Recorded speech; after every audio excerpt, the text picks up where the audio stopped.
Cuman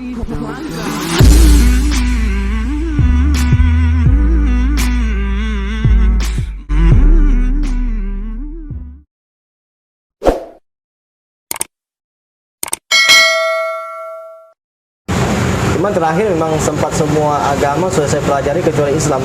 Ya Islam saya nggak usah pelajari menurut saya itu udah hancur. Hancur. Ya di mata kami itu kan gitu.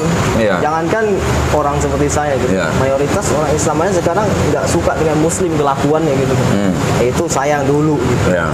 Tapi entah kenapa waktu itu saya pengen aja coba belajar. Belajar nggak salah lah cari tahu tentang Islam seperti apa. Gitu.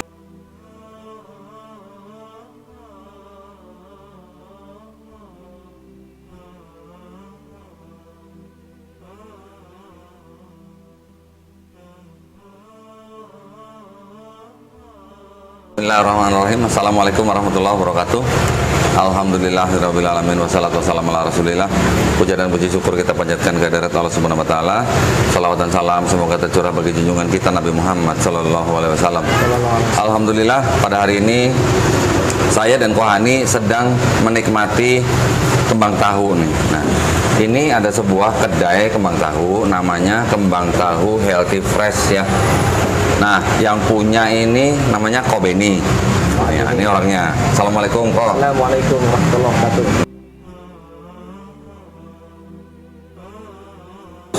Kalau boleh nanya nih, siapa yang ngeracunin masuk Islam? Kalau saya memang backgroundnya itu dulu dibanding dalam mencari Bandingin antara Konghucu sama Islam. semua agama. Oh, semua. Ya, saya pelajari. Nah, kalau beliau dulu penyanyi.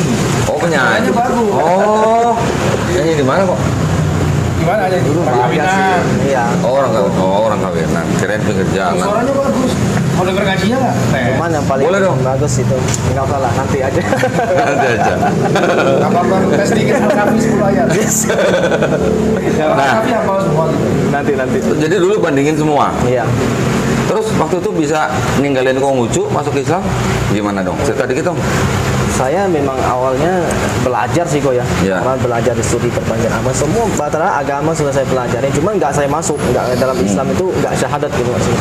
Kalau di Kristen itu kan kita mesti baptis segala macam. Tapi saya nggak pernah sih. Nggak pernah dibaptis segala macam. Memang saya harus saya pelajarin setelah saya sudah merasa srek baru saya mau gitu.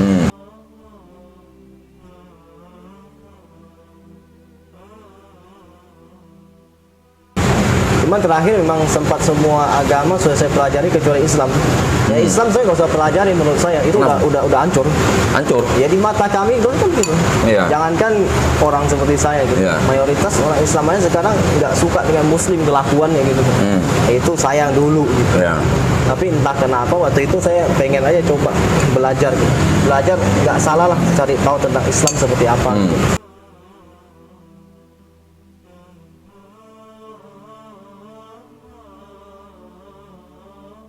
Juga pas waktu itu sudah muncul sosok seperti Kohani, sering bombastis di medsos waktu itu kan, juga munculnya Syekh Ahmad Didat, Dr. Zakir Naik waktu itu kan. Iya. Nah, situ semakin memperlihatkan bahwa Islam itu ternyata berbeda.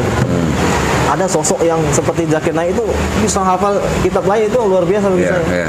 Yang selama ini nggak saya lihat di Muslim gitu. Saya kan setiap hari interaksi dengan orang Islam. Dan saya tahu bagaimana orang Islam itu sendiri yang jarang sholat segala macam. Iya. Ya kan? Ibadah pun ya mungkin di awal sama akhir aja.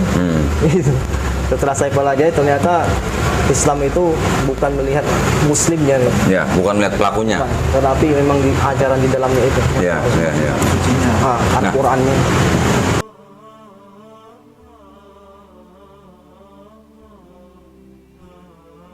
Dulu waktu bandingin yang lain-lain itu, menurut Beni semuanya nggak ada yang masuk gitu, nggak ada yang pas. Apanya? Konsep ketuhanannya? Iya. Pertama emang saya dari awal kan mencari Tuhan. Iya. Nah judulnya itu kita mencari Tuhan ini. Iya. Saya melihat di agama lain itu tidak bisa menjelaskan ketuhanan itu. Ya. Kalau kita kan jelas dalam Islam itu di surah Al-Ikhlas sudah jelas 4 ayat itu kan. Qul huwallahu ahad. Allahu samad lam yalid wa lam yulad wa lam yakul lahu kufuwan ahad. Itu udah jelas 4 konsep itu. Malah terakhir saya pakai konsep 4 ayat ini untuk meneliti di kitab suci lain tentang ketuhanan itu. Iya. Nggak bisa, nggak bisa. Ya kan syarat Tuhan kan kita tahu lah ya. Kalau kita mau bicara syarat daripada konsep ketuhanan itu udah pasti dia tidak diciptakan, Iya, nggak diperanakan, tidak dilahirkan, Iya. ya kan, tidak menjelma, Iya. dan juga tidak bersyarat, Iya, betul. ya kan. 4 syarat ini kalau kita terapkan di beberapa agama yang kita pelajari, mungkin ada 1 yang masuk, mungkin ada 2 yang masuk, tapi nggak bisa Iya, semuanya. nggak bisa. Dia pasti ada cacat salah satunya. Nah, ada Pasti. sesuatu yang ketinggalan gitu kan. Itu luar biasanya Quran itu. Terus waktu itu berarti sempat melihat pelakunya. Iya. Setelah Benny melihat mungkin ceramah-ceramah Dr. Zakir Naik, Iya. Syekh Ahmed Deedat. Itu berpengaruh besar. Mas. Terus gimana masuknya gitu ke dalam akal pikiran Benny gitu? Ini mohon maaf agak panas nih. Iya. Ini perlu pakai AC kayaknya. Iya, kayaknya panas. Gak apa-apa. Udah AC-nya panas mati. kasih jahe lagi. Makanya gua makan pelan-pelan.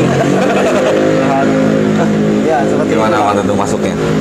Ya dulu memang bagi saya itu orang Islam itu memang orang yang lemah gitu menurut saya kan, apalagi dalam agamanya itu saya nggak melihat gitu ada orang yang Islam yang berilmu seperti Dr. Zakir Naik itu, apalagi mengerti agama lain gitu kan.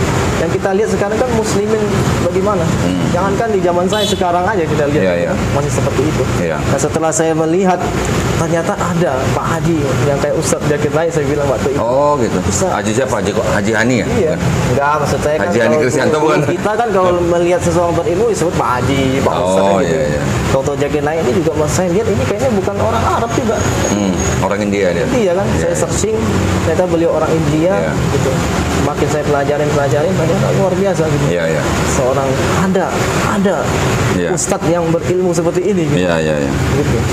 Terus semakin saya teliti tentang sejarah Islam, ya, juga sangkut pautnya negeri Cina dengan Islam, saya semakin takjub gitu.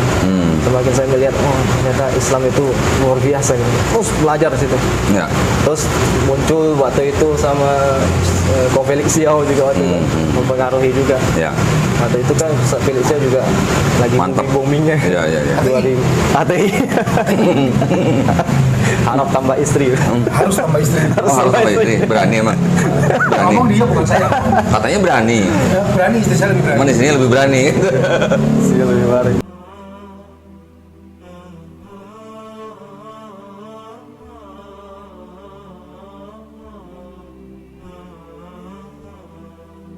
Ya, memang Masya Allah ya, pada waktu itu Dr. Zakir Naik memang punya pengaruh yang besar. Luar biasa. Saya juga termasuk salah seorang Oh, yang sering atau banyak sekali nonton video Dr. Zakir Naik. Sebelumnya almarhum Syekh Ahmed Deedat, ada Ustadz Noman Alikan, ada Ustadz Husaini, ada Ustadz Yusuf Estes, banyak sekali. sama tidak ya. Itu juga sama, saya juga sedang mempelajari konsep di dalam Islam. Iya. Selama 7 tahun saya memperhatikan Islam, memperhatikan pelakunya juga, Iya. ya. Nggak masuk gitu kalau ngelihat pelakunya nggak Nggak masuk. sinkron gitu kan. Nggak sinkron. Iya, nggak sinkron. Apalagi tahu sendiri kan, dulu waktu WTC kan, Ya, itu. gimana gitu ya Islam yang difitnah gitu ya. Tetapi anehnya setelah kejadian WTC, kok malah jadi banyak orang masuk Islam. Betul. Oh jadi orang pada waktu itu juga kurang lebih semua sama ngelihat pelakunya dulu kan. Iya. Ternyata kok setelah difitnah baru mereka melajari ajarannya gitu. Iya, betul. Setelah melajari ajarannya terperangkap gitu ya. Iya. Terperangkap dengan kemurnian tauhidnya gitu ya. Kena racun gitu ceritanya gitu ya. Iya. Jadi waktu itu kena racun juga ya. Kena Mas? racun. Di dalam Islam kita tidak mengenal ras, suku ya. Dan kita hanya mengedepankan akhlak dan takwa. Tidak boleh kita menghina atau merendahkan orang lain, walaupun dia lebih miskin, walaupun dia lebih, ya istilahnya kita lebih sukses gitu ya, tapi kita tidak boleh merendahkan siapapun, kecuali kalau memang hanya takwanya saja yang dinilai gitu. Nah, Masya Allah dari Benny yang kita sekarang ngobrol ini, kita bisa mengambil hikmahnya bahwa Benny seorang tipikal pemuda yang bekerja keras, akhirnya menemukan hidayah di kota Jakarta ya, dibimbing oleh Ko Stephen dan Ko Hani. Alhamdulillah hari ini juga kita bisa melihat Benny sedang menjalankan usahanya dengan baik ya. Nanti Ko Hani juga mungkin bisa bantu kembangin di tempat lain ya, buka cabang. Si Doni juga udah buka cabang kan? Doni buka sendiri di sana di Kemang kemarin. Oh di Bekasi ya? Iya. Nah udah mulai punya cabang tuh. Bikin franchise sekalian. Iya kok ya? Bisa buat franchise ya? Nanti. Pasarnya. Iya, kemarin pas ngirim jatuh. Ya, jadi mudah-mudahan obrolan kita bermanfaat ya. Mudah-mudahan buat para pemirsa ada hikmahnya.